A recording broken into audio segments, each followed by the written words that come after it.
Hey, we welcome you to our very special video edition of our program that we've called the Three Amigos, but we couldn't get Lonnie to join us today. I don't know exactly know why, if he wasn't feeling up to it or maybe He's that probably got the COVID. I wouldn't say that. That's I think it's probably the technology, and I think he likes hanging out and all that. But we just want to welcome you to our little show that we do. And we normally do this on Tuesdays. We pre-record it, and then I move it over to our computer that runs 88.1 FM KBAP, and just kind of let you know that we're trying to practice social distancing, but the actual reason behind not doing our regular program Thursday this week is because all my audio equipment is at one of my church members' houses for a worship set that they were going to do for our Resurrection Sunday service. So even if we wanted to pre-record our program today, we could not because I just forgot to pick up the equipment yesterday. I got in a mode yesterday on my day off, and it just slipped my mind. And I woke up That's this because morning. you were busy riding your bicycle. Yeah, I was had important things to do. I did have a great ride yesterday. I rode over from here to the church, and I rode on White Drive, which I don't really like riding on White Drive because the shoulder is not that Narrow. great. Yeah, it's not that great, and And the sometimes, traffic's heavy. yeah, yeah, it's a kind of a double negative there. But once I got out of town, I got over on Watson Road and kind of went north, and then kind of I got back on White Drive for a little bit over by Gainesboro, and kind of went up that way. And I think it was Antioch. Made a left on Antioch, kind of came down the highway. So it was a nice ride, about 27 miles, pretty good pace actually. I was happy. I was pushing the tempo a little bit, and I averaged about 17.1, which for me at 225 pounds now, pretty good. Yeah, that'd be good for me. A few years ago, I was doing 19 miles an hour, but I'm lucky to do 15 now. Yeah, I've gained weight since the COVID crisis. We've been cooking and eating and staying home, and I'm just turning into a little porker here. Yeah. I don't have as many wrinkles though. I'm filling them in. Hey, I want to mention something about the COVID. All right. It looks to me like the COVID is starting to wind down. Yeah. And I think there's some reasons for that. And I don't really believe that social distancing is the main one. I think the main reason it's winding down is so many people have been exposed to it that they've had it and they're over it. Because I think the way this disease works, many people that get it doesn't really affect them that much. They maybe feel a little funny for a day or two and they're over it. But the reason it's so highly contagious is that people that don't know they have it are spreading it to everybody else. And then people that have compromised immune systems or compromised lung function or whatever, they're really in big trouble. It really Yeah. knocks them out. And right now is I think there's what was it, 23,000 dead in the United States as a result of it. And really, that's not very many more than we have die every year from the flu. And I have heard that doctors are being pushed to try to make people, or how can I put this? If somebody tests positive for COVID and they die of something else, the death is credited to the COVID. So doctors are encouraged by CDC to make as many COVID deaths as possible. And I've always thought this thing's blown up way beyond the proportion that it deserves. And Yeah. I still maintain that. I know you have a different take on that. But I think the whole reason why our news media has blown this thing up is they hope that through it they can get rid of Donald Trump because that's really all they care about. And I don't think they're going to be successful with that, Yeah. I don't either. but that was their hope. And it looks like we're on the downhill side of this thing now. And I think if there hadn't been so much news hype of it and every death counted, that it wouldn't have been much bigger of a thing than an ordinary flu season. That's just my take on it. Yeah, I mean, I'm looking here at the Lancet, their website. This is kind of I know you guys watching can see this as well. Charlie, hopefully you can see it too. Yeah. It's the total confirmed cases and then a total deaths, total tested in the United States, which is a new column. They just have added that. My lower right-hand corner shows the confirmed number of cases, and I think we're looking at pretty steady growth still. It might be starting to tip over. And I've highlighted Independence County, Arkansas, which shows 6 confirmed cases. I'd looked at Judge Griffin's Facebook posts almost every day, and I think he had said that there were 5 cases and 4 have recovered. So that would mean 1 active case in Independence County, and we're showing U.S. cases 582,594. Which to me is I think it speaks more of our free country and our desire to know the truth and not hide the truth, from other countries. You're not insinuating that China was hiding the truth, are you? I am. I'm highly insinuating that, and I Yeah, think I've been. most people get that. Yeah. They see what the Chinese, and there's a whole different mindset between the Chinese government, the Chinese people, and the American people. I mean, I think the mindset in China is more like the collective. Like the Chinese people have bought into the idea that the state is more important than the individual. And No, that's so, because they've been taught that for 50 years. right, they've been, Oh, really, I'm not sure they haven't. That's always been the Chinese mindset, yeah, even when they were under a even under the monarchy. emperors and Right. whatever. So, I mean, you've got that going on, and then, and you compare that to our mindset, which is individual freedoms, and, we celebrate the individual. And I mean, it just creates a different group think. We have group think, they have group think. Our group think is different than theirs. And I really think that they were ashamed. I think the Chinese people, I know by some other countries in the East, they're considered a dirty people. And I don't think they like that image. And I think when this virus, came out of Wuhan, they couldn't really deny that. And I think it was a blemish on their image and on their culture and on their country and everything about China. So to really promote how dirty they are, by the number of people that are dying and sick, I think they wanted to downplay that as much as possible. Well, what countries is it in the Orient that consider China a dirty country? I think it's Taiwan. In Okay. Taiwan, like they were already practicing social distancing from Chinese people before the COVID crisis even happened. Like ooh, Chinese people, and it could have been xenophobia or racism or something. But sometimes where there's smoke, there's a little fire. And there may have been some truth to that idea that these people were thinking. So I don't really know.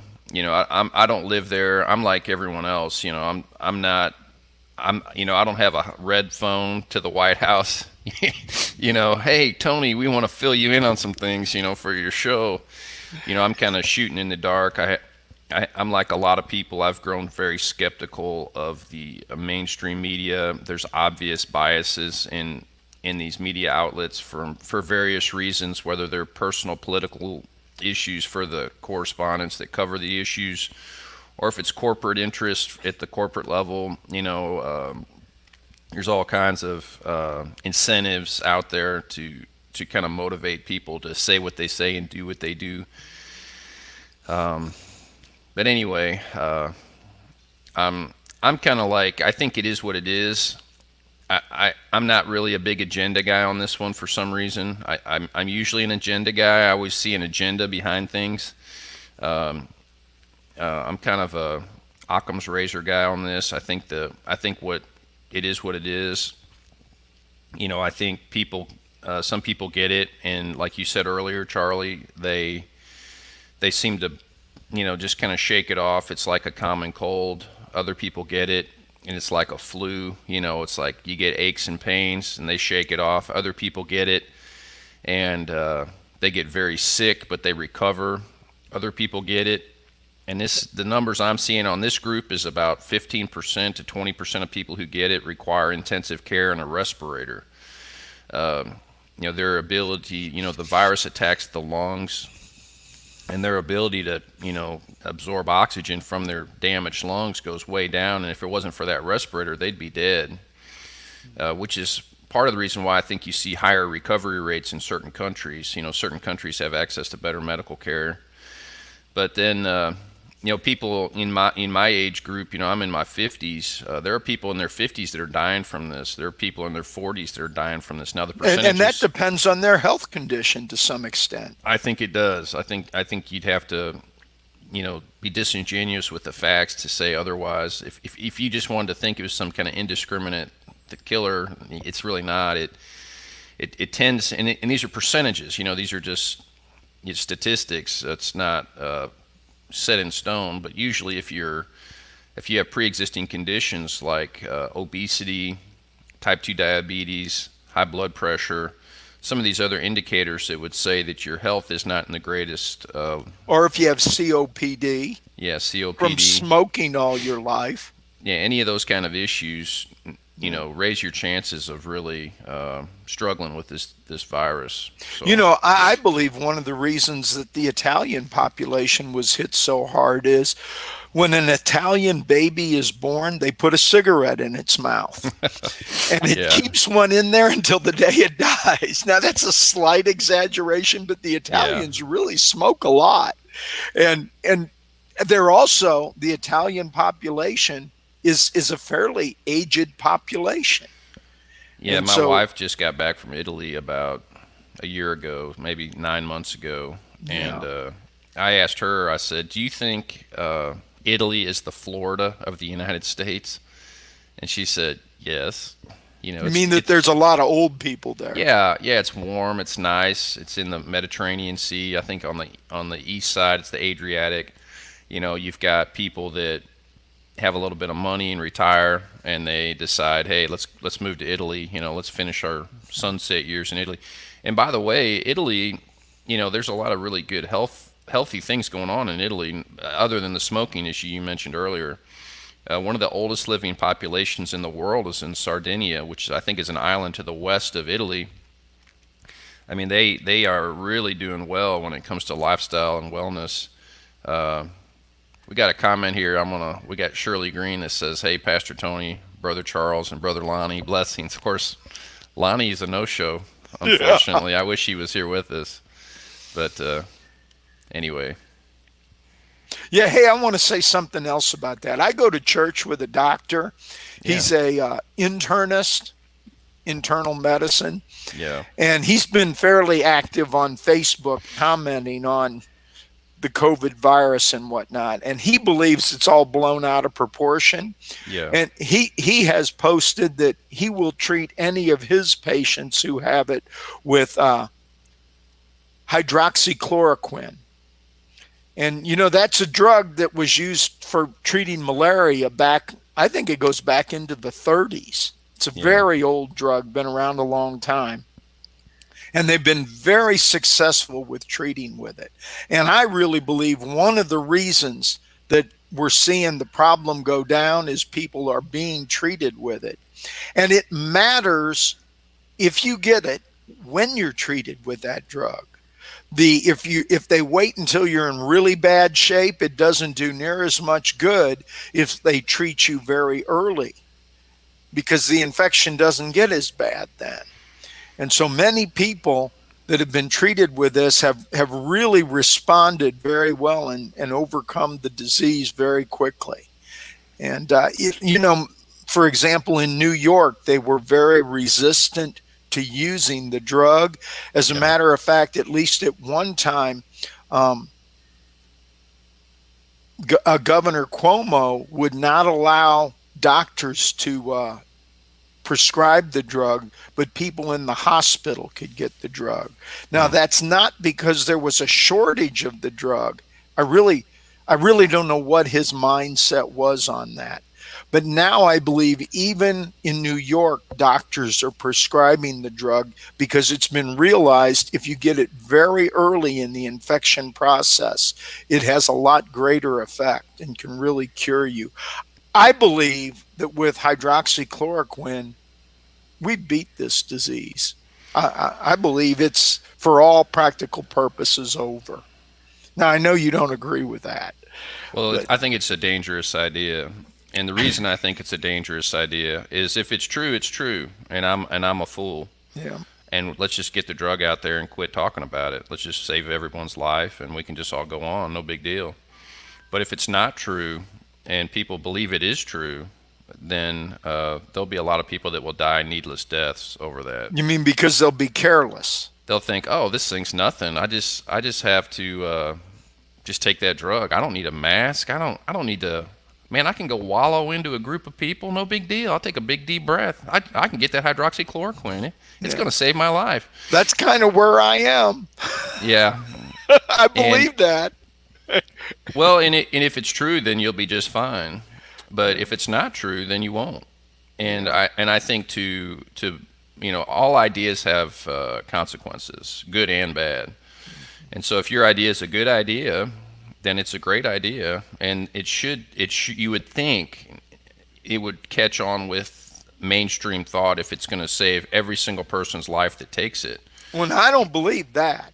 Oh, okay. I thought you could just No, wade I out think- into a group of people with COVID-19 Well, I and think then go I take could. that drug. I and just think be I fine. could. Yeah.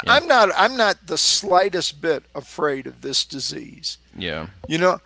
I think if I get it, I'll go to my doctor. He'll prescribe me hydroxychloroquine and I'll be okay. But I think if you've got diabetes and COPD and you weigh 400 pounds, you're probably in trouble. Yeah.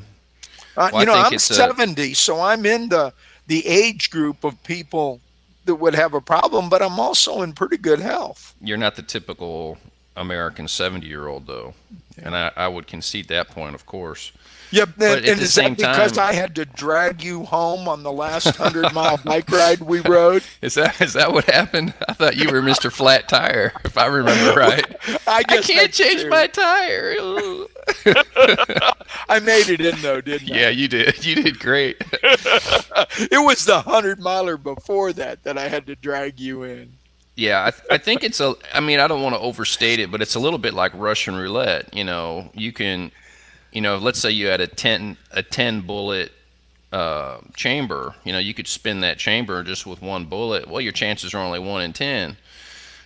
Or you could spin that thing with, say 20 bullets, or one bullet in a 20-round chamber. You could spin that and, but hey, I don't want to play Russian roulette with my life. You know what I mean?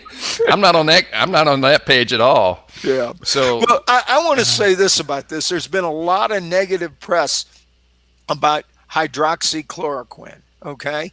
And Donald Trump said, hey, if you get the disease, what do you got to lose? Take the drug.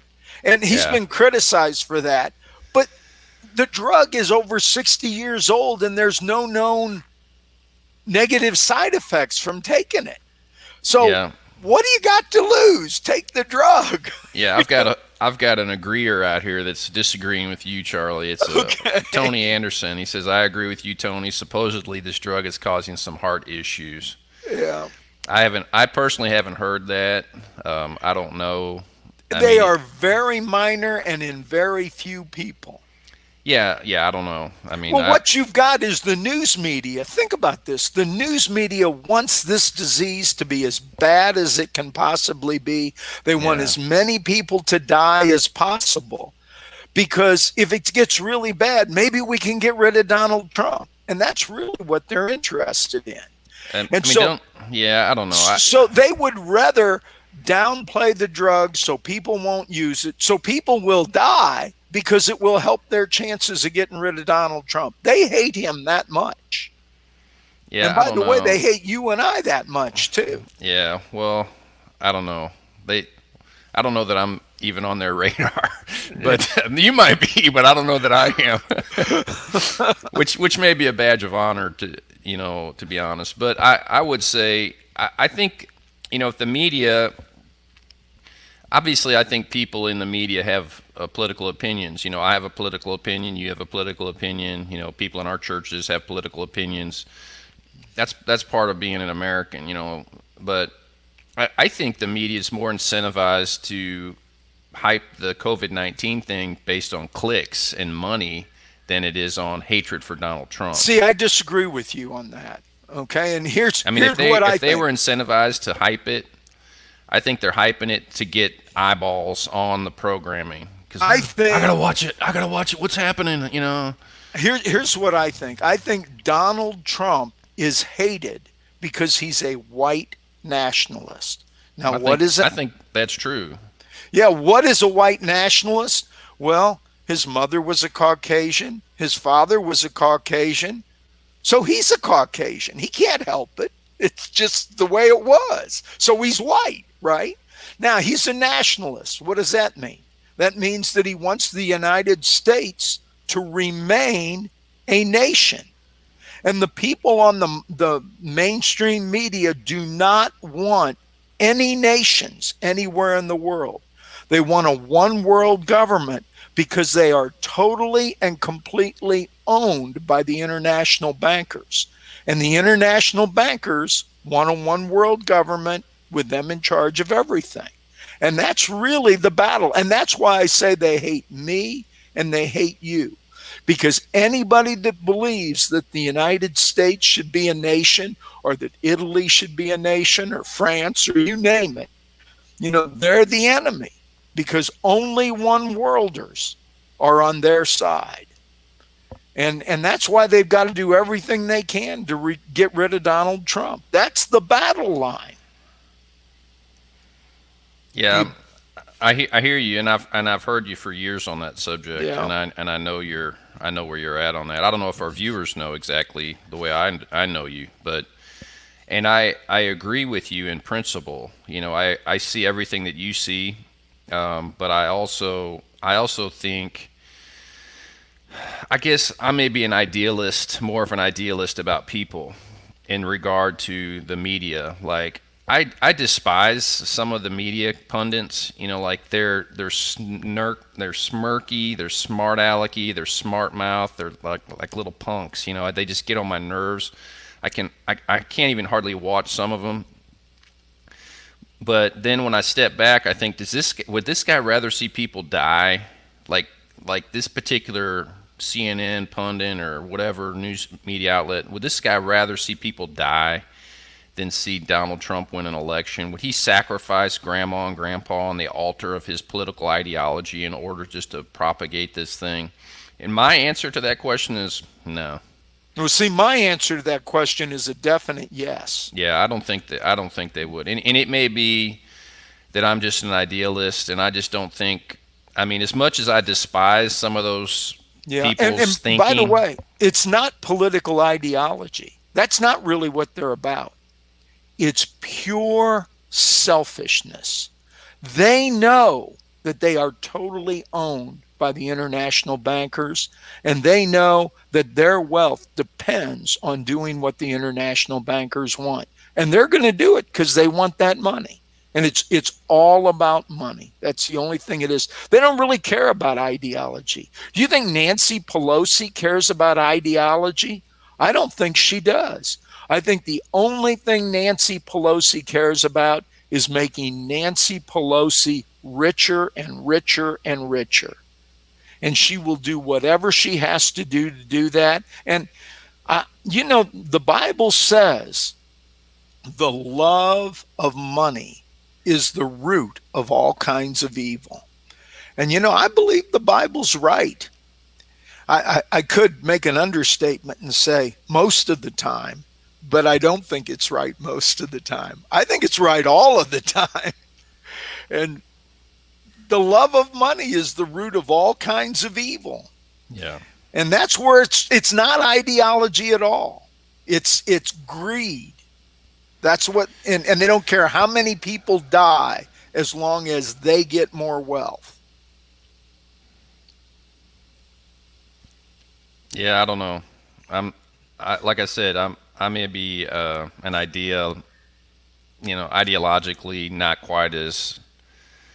I may not paint the left quite as darkly, but Yeah. I don't agree with the left. I'm not a leftist in any way, but I But do still you believe that they really believe that what they're doing is the best for humanity? You really believe that? I do. I See, I really don't I believe it think at they're all. deceived. I think they're deceived. No, I don't I don't believe that for 1 second. I I don't think they believe they're really believe deceived. it. Yeah, I do.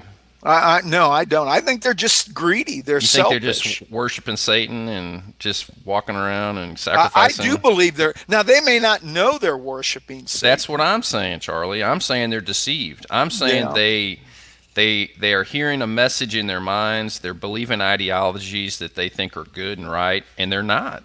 They're yeah. just not. I mean, trying to like get on social media on your social media platforms and try and convince someone who's on the left that their ideas are wrong. You might as well just go slam your head into a wall. I mean, forget it. It's just impossible.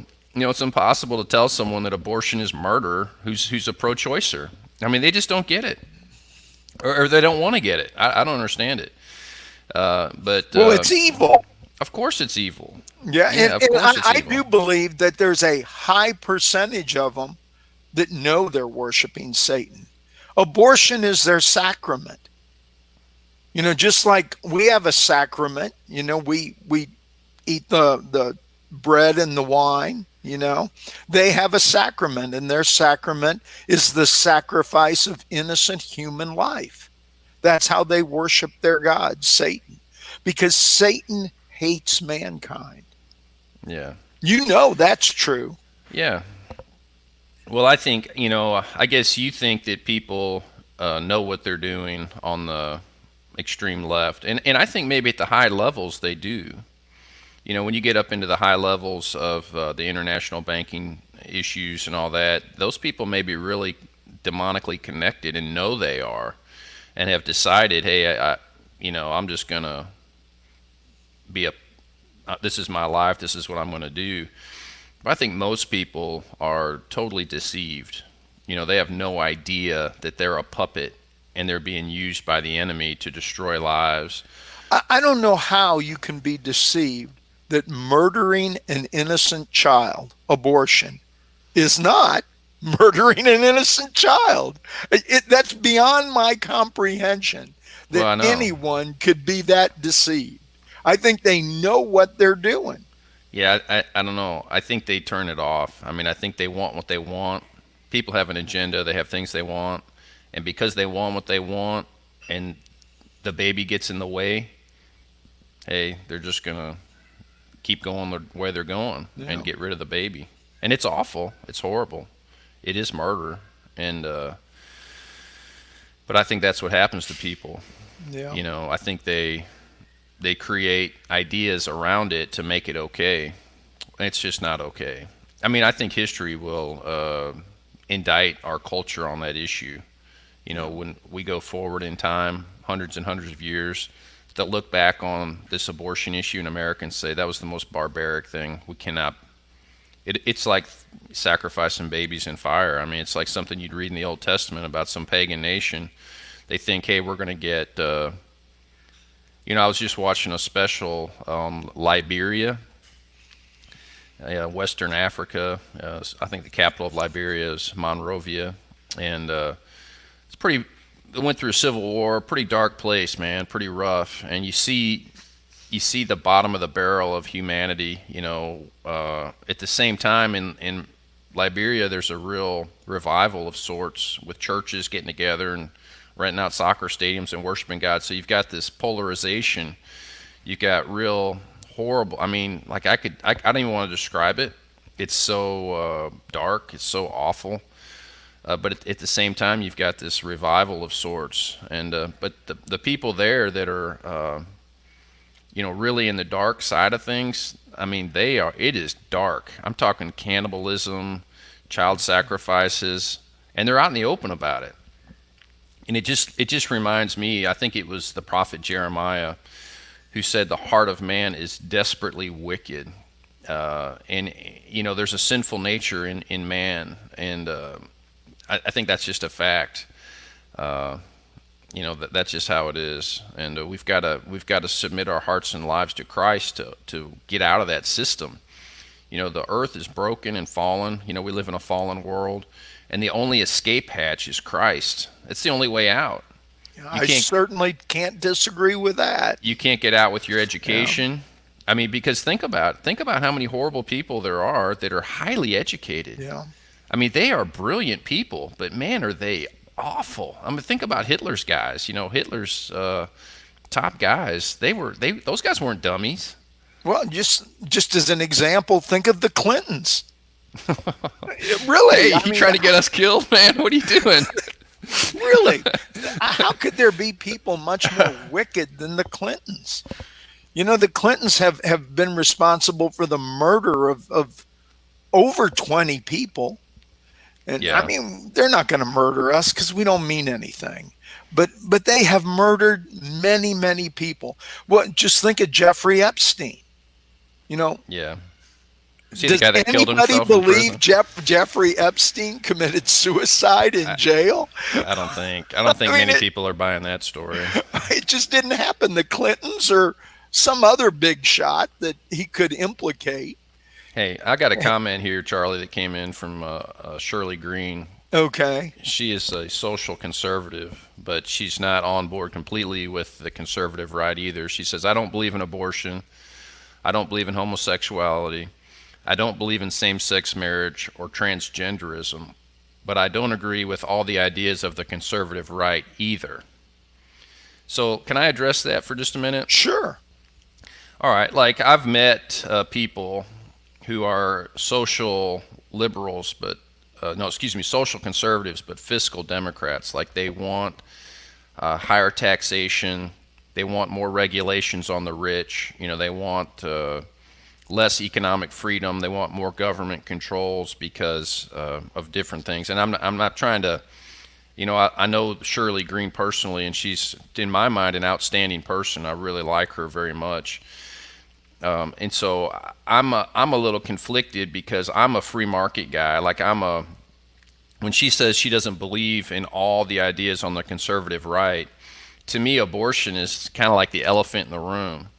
Like other people might think abortion's not really that big of a deal, but to me it's kind of like being married to a child molester. It's like let's say you're a woman and you're married to a child molester who's molesting your children. Okay, so you got 3 or 4 kids and this guy's molesting your kids, but he goes to all their games. He works really hard. He pays all the bills. He's very nice in every other way, but he's a child molester. Like to me, I'm out. I'm out. Yeah. I'm not going to stay in If that you were the relationship. woman, you mean? Yes. Yeah. Yes. That's a total deal breaker. That is a Yeah. total deal breaker. And so for me, that's the way I look at abortion on the political left. To me, it's like, oh, they've got all these great policies. Oh, they've got all these great things. They've got all this. They've got all that. Oh, okay. But they're for killing the unborn. To me, that's a total deal breaker. Yeah. That's just my thinking, and I may be outcast. I may be like a non mainstream thinker on that issue, but to me, I can't take that. I don't know what Shirley means by she agrees. I don't know what ideas of the right she agrees and disagrees with. Yeah, I that's what we consider need to know. I consider myself very far on the right. Okay. And my main issue is I do not believe that private individuals should be given the privilege of creating money out of nothing and loaning it into existence. And that's banking. And I know most people don't know that banks create money out of nothing and loan it into existence, Yeah. but that is what they do. And I believe the reason we have this great wealth disparity is because of banking. Yeah. And I believe that if we had the government create our money supply, spend it into existence, and then with the proper balance of government money creation and taxation, the people could be supplied with a debt-free money, and we wouldn't have this great wealth disparity. And I think one of the things Shirley may be addressing is she believes that the right is all for wealth disparity. Now, I am not for the government equalizing everything for everyone, okay? Like But I am, socialism or communism. yeah, I am for the government giving everyone equal opportunity, Oh yes, okay? yeah, But that's when good. certain individuals have the privilege of creating money and others do not, that is not equal opportunity. And so, that's my main issue. That's what I've been involved in for 45 years. I've studied how money's created and comes into existence. And I know that most people would say, well, our government's deficit spending, they're printing money, they're going to get deeper in debt. Well, wait a minute, that doesn't make sense. If the government was creating the money, printing money, why would it get deeper in debt? It wouldn't, would it? See, but the issue is the government is borrowing the money from the privately owned Federal Reserve and commercial banks, and that's what's putting really all of us deeper and deeper in debt. You made a statement earlier about equality of opportunity, and I'm like you. I think equality of opportunity is a bedrock of our culture. I mean, it's a bedrock of our government. It's a bedrock of our markets. But mandated equality of outcome destroys equality of opportunity to the degree that you mandate Absolutely. that equality of outcome. Uh, I really, uh, I really am against mandated equality of outcomes. In people that see any kind of disparity between race or gender or anything else, let's say that men make more money than women. Let's say let's say the numbers show that. Well, one group of people would say, well, that's wrong. We need to mandate that women and men make the same amount of money. Well, as soon as you do that, then you destroy equality of opportunity. Or if you say, and I know, Charlie, you've been the victim of affirmative action, I guess it Yeah, was, I've been the victim of racial discrimination in the employment because area. you lost two jobs. One is a school teacher and one is a chemical guy. I guess were you at Monsanto? Yeah, I was a You got- lab technician. So I mean, they said, hey, look, you don't fit the profile. We need more people of color. We need more women in here. So you're going to be fired. You need to you need to train this lady, and you're out of here. Sorry.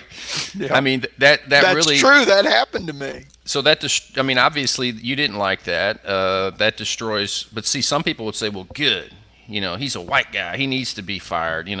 But see, that's a destruction of opportunity for you. And let's say you happen to, I don't know if this is true, but let's happen to say you were more qualified than this person that replaced you. Well, that doesn't matter. It doesn't matter if you're more qualified. What matters is that you're the wrong color and the wrong gender, so you're out.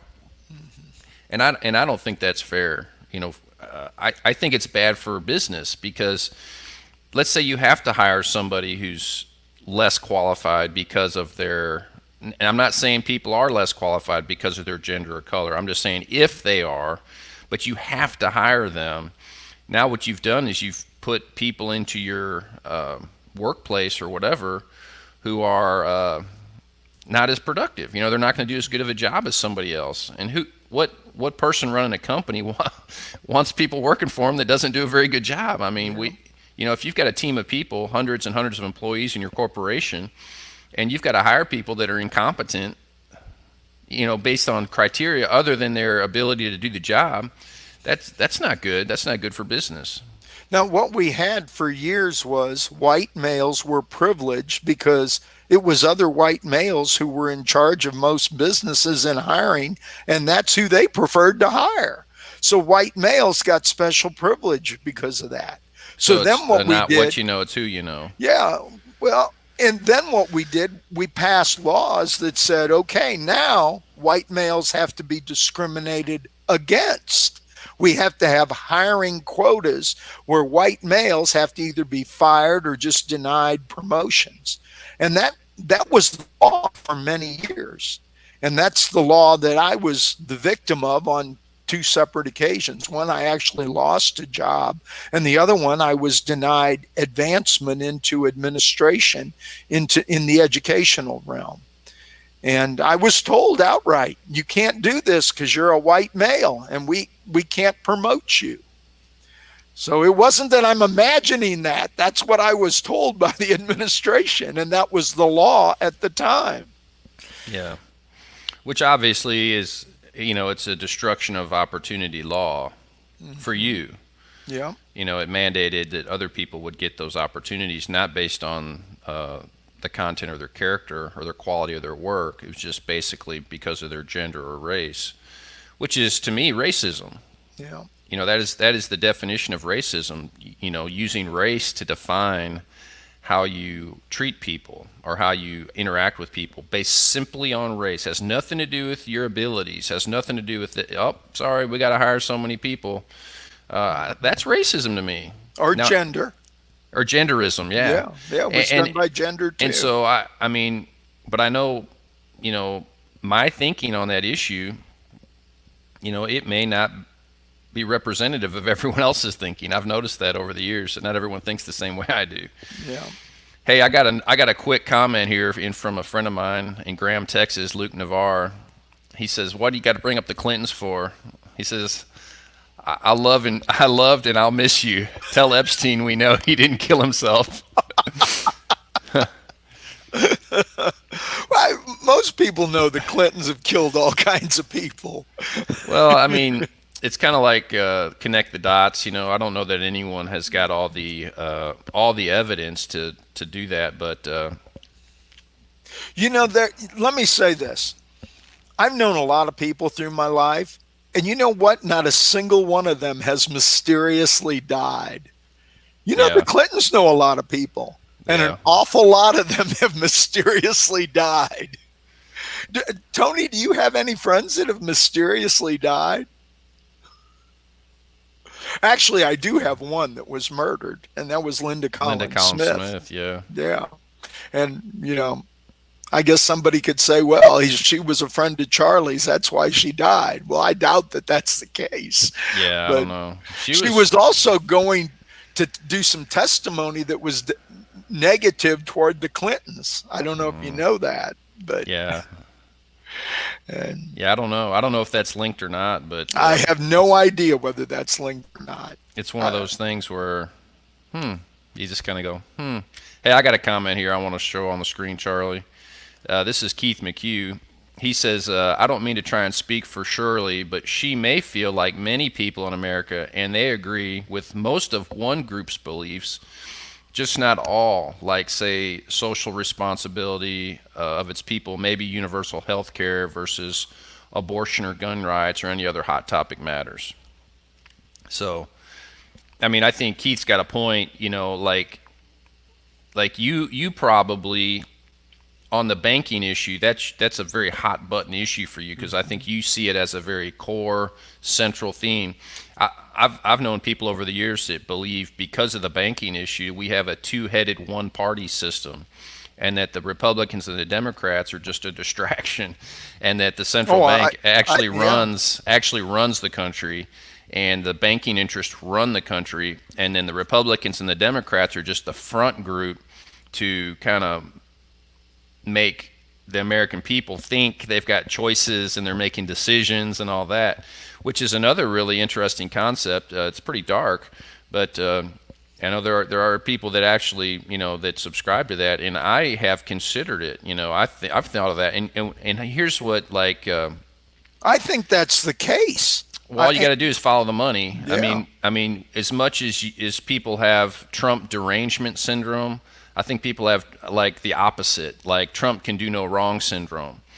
But when you look at the money, like this bailout, this $2 trillion bailout, who profits the most from that? Who benefits the most from that? Well, might you already be the know. Bankers. Yeah, so that happened with the ringing endorsement of President Trump. Yeah. So as much as these social issues and gun control, like Keith mentioned, gun control issues, abortion issues, and all those things are more on the right. To me, like if you look at the spending, it just keeps going up and up and up. And I was kidding with a person one time. I said, that's why they call them parties, man. It's the Democratic Party and the Republican Party. They're just partying, man. They got Yeah. all this money. Well, you remember how we criticized Obama for making the deficit or spending as much in deficit spending as much as all previous presidents combined. Right. I believe before Donald Trump leaves office, he will beat that accomplishment. He will spend more than all previous presidents combined, including Barack Obama. Well, I mean, that just supports the idea that, the Republicans and Democrats are more puppets than they are actually governors, and that they're both equally responsible, for the amassing of our debt. Now, I know you're an expert on the system, on the money system, but it seems to me that, you know, like I remember the Tea Party. I mean, some people, they're on the left, it was a big joke, but on the right, it was like this ultra conservative wing of the Republican Party that had had enough. We're done.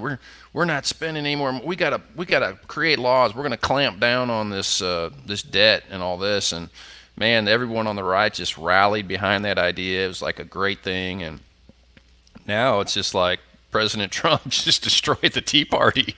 Yeah. It's like, I mean, I'm a Trumper more than I'm a Clintoner. Like I'm a more of a pro-Trump guy than I'm a Clinton person, or for that matter, Joe Biden. But I mean, we really need to. I was really hoping that President Trump would figure out a way to rein in the central bank. I mean, and I'm Well, still hopeful that he there's could. a lot of chatter on the internet that Trump is setting the stage to do away with the Federal Reserve. Now, I don't know if that's going to happen. There's been other presidents that have tried to break the power of the big Yeah, banks. yeah, they end up Lincoln dead. comes to mind, Kennedy comes to mind. Oh, they have something in common, don't they? Yeah, Okay. Andrew Jackson. Andrew Jackson, who they tried to assassinate him two or three times. Yeah, And one time, a man stuck two pistols in his belly and pulled the triggers, and both guns misfired. And Andrew Jackson's remark to his vice president was, Mr. Van Buren, the bank is trying to kill me. Because, Andrew Jackson was a president that was successful in doing away with the central bank. But it then came back again in 13 with the Federal Reserve. So it's been the driving force behind politics for 200 years. And that is that the bankers want to control everything and everybody. The bankers financed the Russian Revolution, the Bolshevik Revolution. And they thought that communism would give them complete control of the means of production everywhere. Well, now the bankers hate Russia because Putin has thrown the Rothschilds out of Russia and paid off the debt. And so now Russia is the international bad guy. So, although China is the international good guy right now, you see that in the news, don't you? The nah, I don't know mainstream about that. news media Are they loves are they in love with China. China now? Yeah, they love China. They're even, singing China's praises on how well they've handled the COVID virus thing. And it seems to me like they didn't handle it well at all. They lied about its seriousness I and what think was it's. happening. I've heard a lot of reports. There's a YouTube channel, and I forgot the name of it, but it sounds like people that speak Cantonese or Mandarin as their primary language are running this station, because they speak English, but you can With hear the an accent. dialect. Yeah, you can hear an accent in them. Yeah. But they're saying they're not counting anything. It's still breaking out in China, and that they're lying about it, and that it's hitting different cities, and they're just keeping it undercover. Yeah. Which again, I mean, that goes back to what we talked about earlier about the Chinese wanting to have an image. They want to maintain an image, and that's one of the things I really do like about our country is we it seems like in some regard we want to get to the truth. How many people actually have it? Let's test people. I know there's been a lot of talk about not having enough tests, and I've joked, which probably may be inappropriate, but I've joked about how if no one gets tested, no one gets it. Like, if you look at the, let me see if I can pull up the map here. Oh, I pressed the wrong button. Hang on a second. There we go. If you pull up the map here, now this is Arkansas, but let's zoom out and let's take a look at like Africa, for example. Excuse me while I zoom here and move over across the Atlantic Ocean. Here's Africa. You know, I mean, nobody's got it in Africa. I mean, Algeria's got a hot spot. Egypt's got a hot spot. There's some hot spots around Nigeria, Liberia on the over here on the west, southwest part. But my gut tells me the reason they're not testing, they don't have it, is because they're not testing for it. And so if you don't test anyone for it, you don't have it. And it could be too that Africans don't have enough wealth to be able to afford cigarettes. Or it could be too that they so don't they're have healthier. Yeah, it could be a lot of things. I mean, it could be, there's so many variables, it's difficult to know, but I would suspect that not only do they not have enough money to afford cigarettes and a lot of the luxury foods that we eat here, but they don't have the money to provide for the testing either. Yeah. And so, I mean, people get it and they die and that's it. Just let's move on. I think if you do nothing, your hospitals can get overrun if you have hospitals, but if you do nothing, I mean, I saw a report that in Ecuador, people were just collapsing in the streets, and that's a common thing in industrialized countries. If people get the COVID virus, they lose the ability to absorb oxygen, and they'll just pass out. And they'll see people laying on the ground with blue lips. And in Ecuador, if they died in the streets like that, they'd just set them on fire. Really? Yeah. Yeah, there are videos of people just collapsing in the street. I hope, I mean, I don't hope they died, but I mean, if they died, instead of trying to touch them and spread the virus and all that, they would just light them on fire right there. They pour gasoline on them or something? I guess so. So, I mean, that kind of scene, that kind of thing, I know, you started off kind of talking about how, hey, this thing's just really overhyped. It's just really not that big of a deal. If they just take this old drug, no one would get it. Everyone would be fine. I'm not really on that page. Well, they probably don't have that drug in Ecuador either. Yeah, I don't know. Ecuador probably does not have the health care that we have. Yeah, I would bet that they have probably, and I don't know this. I've never been to Ecuador or really have. I have studied a little bit. There's an expat community. There are people that retire from the United States with their 401ks and want to move to a different country that's really warm, and they want a simpler way of life, and they don't want to, have the same cost of living. The money they have saved over their lifetime goes a little farther in Ecuador, so they'll move to Ecuador in their retirement years. And they say, some of the reports I've seen say that the healthcare is excellent, but I've, You mean excellent if you can afford it? Yeah. Yeah, if you've got a little money. If you can't afford it, there's probably none at all. Yeah. Am I wrong there? Yeah, I don't know that. I don't know. I don't really know if they have some kind of government mandated healthcare, or if they have, some other system. If it's private or what. But I don't know. But anyway, I think it is serious. I mean, I think if you like New York, their hospitals are pretty full. I think they've been. No, they're not. You're wrong there. Actually, what are the numbers, Charlie? They sent a ship to take in all the excess, and there's nobody on it. There's nobody to go to it. Matter of fact, there's all kinds of empty hospital beds all over the country. Hospital employees, and this includes Batesville, are being what do they call it? Furloughed. Yeah. Because what they did, they said, oh, we got to clear the hospitals of all kinds of things to take in all these COVID patients. And there was not the big sweep of COVID patients into the hospitals. And all the elective surgeries that were scheduled were canceled. And so in Batesville, if you work for White River Medical Center, there's a good chance you're not working right now. And that's true nationwide.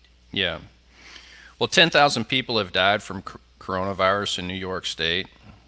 So I don't know if you want to That's basically tell all those half the. families. If you want to tell all those families, it ain't nothing. You That's can, that's but I'm not going to do basically that. that's basically half the people that have died nationwide have died in New York. Yeah. That's the epicenter of what's going on. And remember, the governor would not let people use hydroxychloroquine.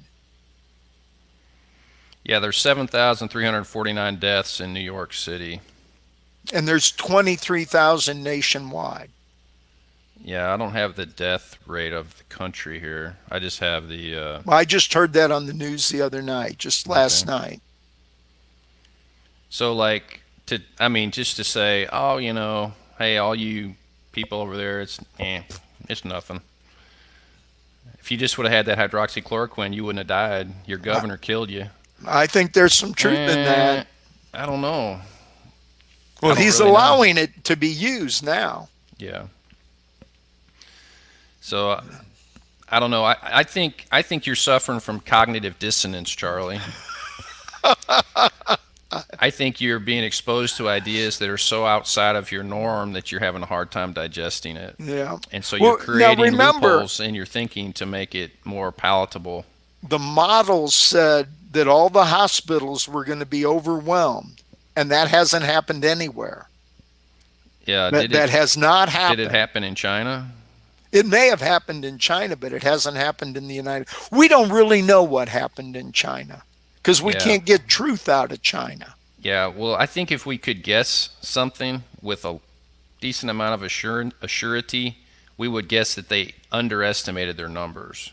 In China, you mean? Yeah. Yeah, I would believe So that. the numbers that we got were pretty awful. Yeah. So we think it was probably worse in China than what they told us. Like I don't know if you saw the videos, but I saw videos of them building hospitals in China.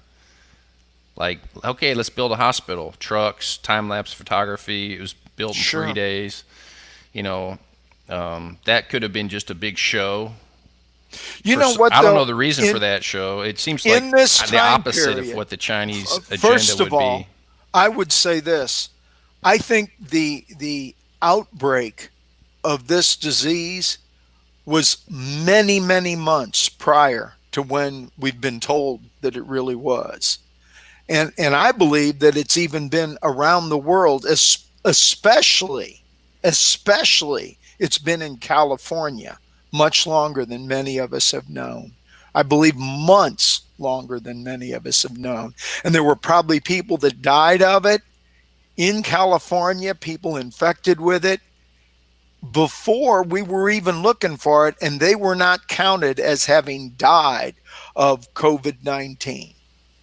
But also, I believe that in California, because the disease was there for a long time, there's probably a lot of people that have had it and are now immune to it. Right. And that may be why the experience in California and New York are so different. Yeah, it's possible. I think it also plays well with the cognitive dissonance piece.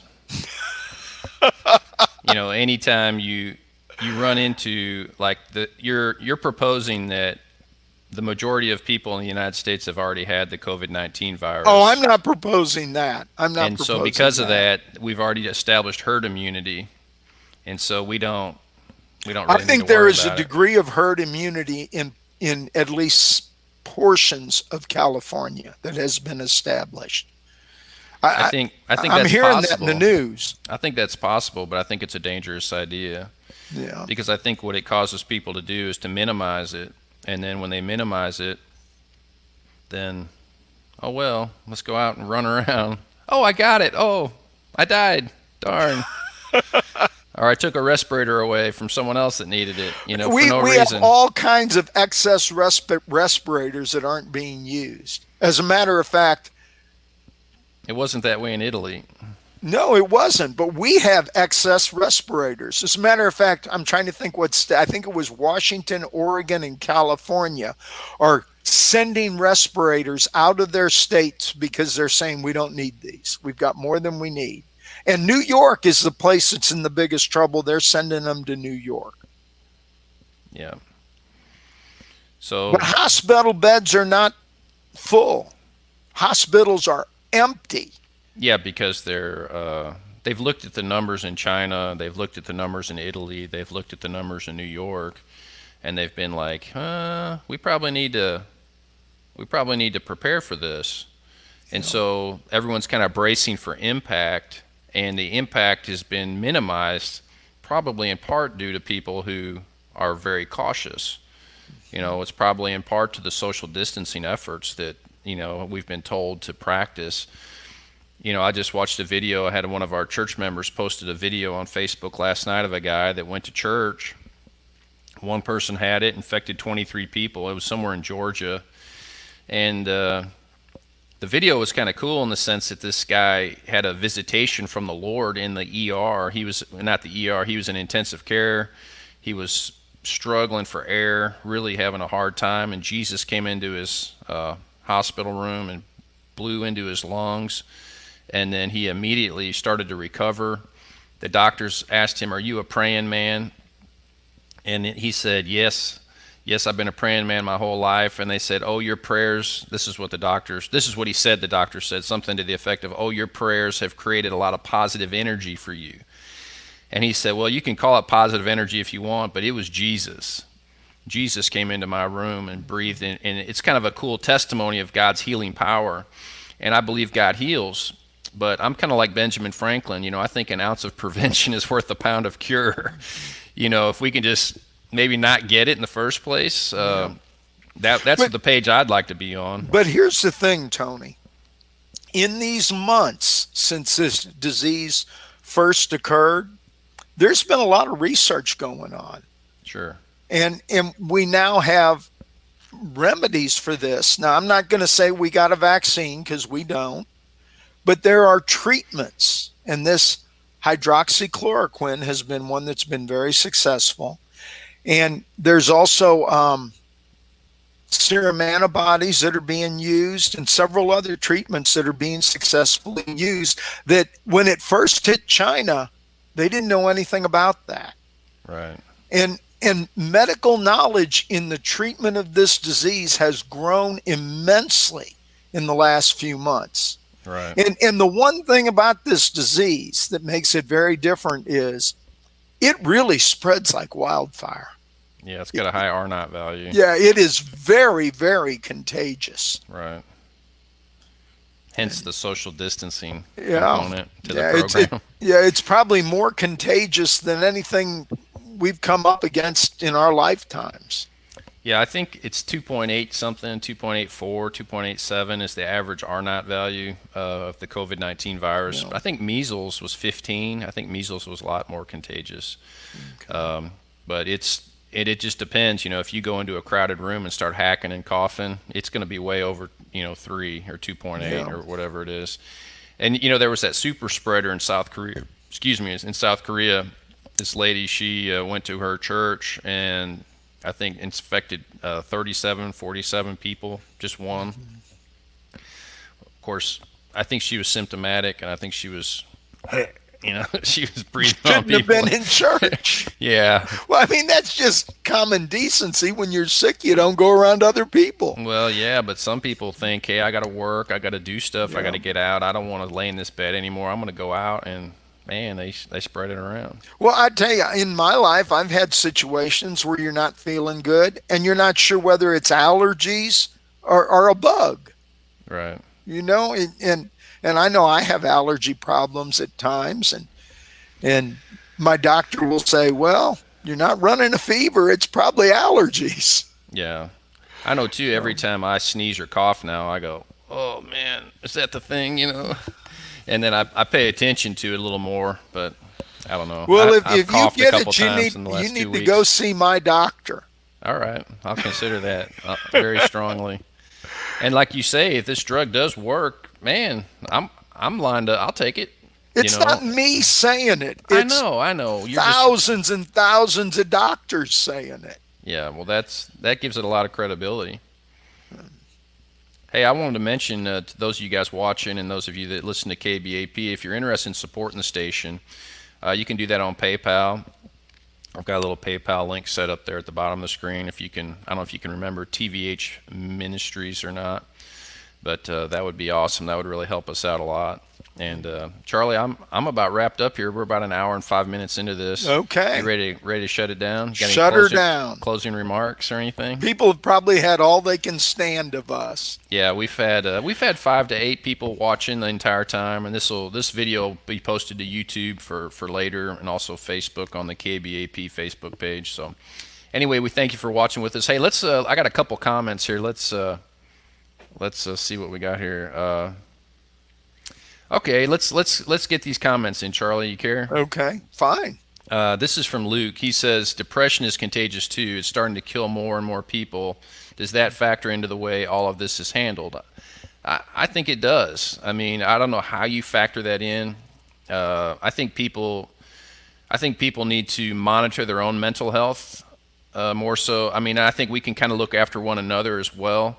But depression, anxiety, all these kinds of things, I think, are very real issues. Yeah, losing your job and not knowing if you can pay your rent and buy food can lead to depression. The collapse of the economy. I mean, all those things. I don't know how to manage all that though. Like, what do you kind of have to? I hate to say it this way, but it's almost like with this thing, you have to pick your poison. Do you let a bunch of people die, or do you destroy the economy? Which one you want? Well, I think right now the greater danger to the health of people is not going back to work. I think it's time for everybody to go back to work. You know, if we want to wear a mask at work, that's fine, but we need to fire this economy back up. I know a lot of places are working, you know, especially like the essential places, but I think, you know, here locally, I know several of our manufacturing companies are still working. Yeah. And, you know essential places like the liquor stores. Are they open? Yeah, they're open. Oh. Well, you know, I think it's in Kentucky. They were given tickets to people that went to a drive-in church service, you know, where you stay in your car. Yeah. Well, you could drive into the liquor store and they didn't give you a ticket, but if you went to church, you got a ticket. How much sense does that make? Yeah, it seems Although odd. I will say this, the liquor store is essential. If you are addicted to alcohol and don't get it, you're in trouble. Isn't that right? Say it again. I was reading a comment. I'm sorry. If you're addicted to alcohol and you don't get it, you're in trouble. Oh, yeah. Yeah. So it is essential. Yeah, for those people, it's sort of essential. They might need to. Yeah. They might need to take it as an opportunity to get unaddicted to alcohol. Yeah, I know of people that have been in the hospital and had, you know, a beer every so many hours prescribed to them by the doctor because they needed it. Yeah, to keep from going into the DTs. That's right. Shirley Green's got something to say, I think. Yeah, she says, I think prayer has helped Independence County to not be hit so hard with the COVID-19 and also the social distancing, hand washing, and other sensible precautions. Yeah, I think that's all true. I do too. I can't disagree with anything she said there. I know this may come across as strange to some of our viewers, but I felt led to go out on the county line of Independence County with some of the folks from the church and some grape juice and pray a hedge of protection around our county and put up a bloodline, not a literal bloodline, but like a spiritual bloodline to keep the virus out of our county. In one sense of the word, it didn't work because, you know, we've got people that have it in our county, but maybe in another sense of the word, it did because the case count has been incredibly dare I say, manageable. Well, if it's 6, if that's really manageable. I don't know. I find it hard to believe that there's only 6 people in this county that have been exposed to it and had it. Yeah, I don't know. I have no idea knowing that, and without testing everyone. Yeah. I mean, and that's the thing. I mean, you and I have theories and ideas, but until we actually test everyone and we trust the tests, we don't really know who's had it, who hasn't. I mean, for all we know, both of us could have had it and already overcome it, and we've acquired herd immunity to it, and we're insulating other people around us from getting it. And the reason we haven't shown any symptoms is because we're pretty healthy people. you know, that's a great narrative if I don't want to have to deal with this thing. You know what I mean? If I want to move on with my life and let's get And everything we going. have no idea to the extent of that. But until we get tested, you know, like if you and I got tested and the test said, "Oh yeah, you've had it. You've got the antibodies in your Yeah. system," then And we could donate our blood plasma for somebody else or something. for a while, we didn't even have tests. And Yeah, then right. the tests that we had were questionable, but they're getting better. Yeah. Yeah, Shirley's wanting me to remind everyone that we went to the county lines. I had folks in the church go to the county line around Independence County on various.